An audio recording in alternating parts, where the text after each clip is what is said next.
What's up guys, welcome to the channel. As you can hear, I'm quite excited for this one. So this one was brought forward from a very good friend of mine, and it seems like I've had a bit of an oversight. I kind of forgot to mention the basics of Forex. So like the very basic, what is Forex, like the really small things that like exceptionally new people don't understand. And this video will be especially dedicated to Mishi. You know who you are, Brad. Thank you for the support and likes. So I will be covering all the basics of Forex that will introduce you guys to all the tools that I've previously. So the tools might make a little bit more sense once I cover that aspect of things. So without further ado, let's get Mishi moving more than average.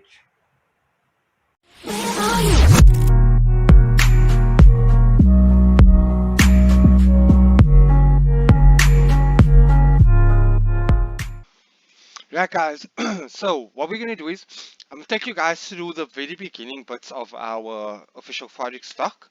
So firstly, what is Forex? Forex refers to foreign exchange. This is normally done on an exchange of sorts, so like the JSE, the New York Stock Exchange, whatever the case might be. Yeah. Why we trade Forex is because there's a lot of money exchanging hands, whether it be in stocks, whether it be in pairs, whether it be in, it doesn't really matter, right? The main basis around it is because there's money to be made, right? That's all you guys need to remember here. The most traded currency pairs are the United States dollar, the euro, the Japanese yen, the British pound, the Australian dollar, the Swiss franc, the Canadian dollar, and the New Zealand dollar. These currencies are normally paired with one another, no? Which gives you the ability to trade them, right? So, for example, GBP USD, AUD JPY, USD CHF. You see how they're paired together with each other, right? Um, so the major ones traded here, right, are GBP USD, Euro USD, USD JPY, USD CHF, AUD NZD, NZD USD, USD CAD. Yeah. Now we'll just quickly look at what are the best times to be trading. So remember, the market opens on certain sessions of the day, right? These times are in South African times, guys. So just obviously do a sort of time difference calculation if you're not from South Africa. We have the London session from 9 a.m. to 6 p.m. We have the New York session from 2 p.m. to 11 p.m. Right? Then we have the Sydney session from 11 to 8, and we have the Tokyo session from 1 a.m. to 10 a.m.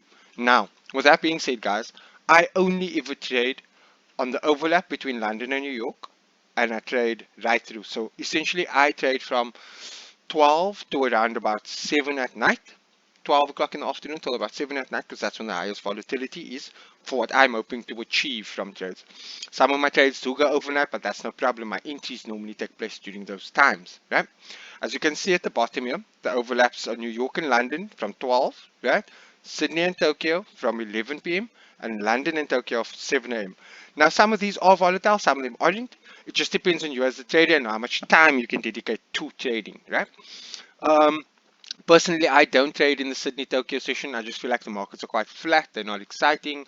I don't want to watch a trade range and then a silent burst in move. That's just boring. Yeah, but that's just me personally. Yeah. Then how do we as traders view a currency pair, right? So this is a currency pair, GBP USD. GBP would be the base currency in the front, and the quote currency would be USD.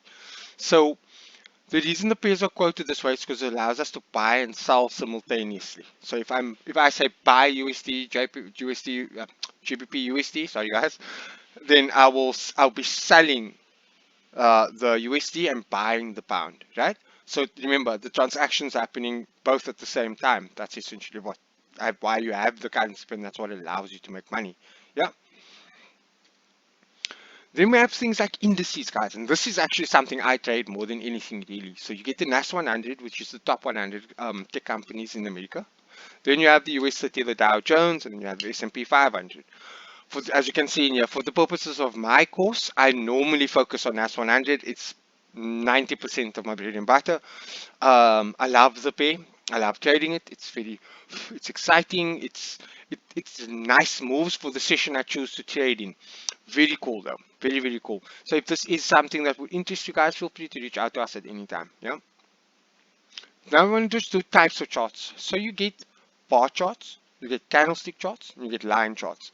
Now, for the purposes of my other videos, you'll notice I use candlestick charts. I mainly use them because they give me, as a trader, a better understanding of what's happening in the market currently. Not to say bar charts can't do the same or line charts can't do the same. I was trained this way and I taught myself this way. Right?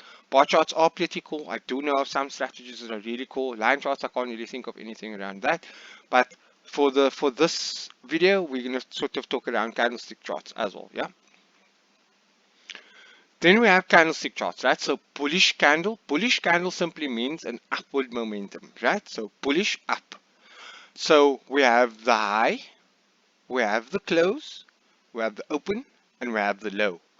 Then on a bearish candle, which is downward momentum, we have the high, we have the open, the close, and the low. So as you can see, with a bullish market, the close is at the top, while in a bearish market, the open is at the top. So that's how they kind of differ, because the close has to be at the top for bullish because we will continue to the upside, and the open has to be at the top for bearish because we want to come to the downside. Yeah. Bid and ask prices, guys. I'm not going to go into too much detail with this. Bid and ask prices, essentially, there's a space between these two lines. Do you see ask line, bid line? There's a space between them. That's called the spread. Now, this I will cover in my brokerage video that is coming very soon. That will sort of give you guys in-depth insight into how this whole thing works, how to choose a broker, what the best spreads are, how they work, all that kind of jazz. Yeah. Then we have pips. A pip is a measure of value, a unit of measure that tells us um, the change between two currency pairs. An example of this would be like GBP USD in this example. 12937 to 12938 is 1 pip. Now remember, there's also a different one where the yen pairs only have 3 decimal places as opposed to the 4 decimal places here, right? So if USD JPY moves 105.470 to 105.480, that's 1 pip. So you see it needs to count 10 as opposed to the 1 with the thingy with this 4 decimal places. That's the difference, guys. So guys, last two things I want to go over in terms of the basics. Your analyzing platforms, right?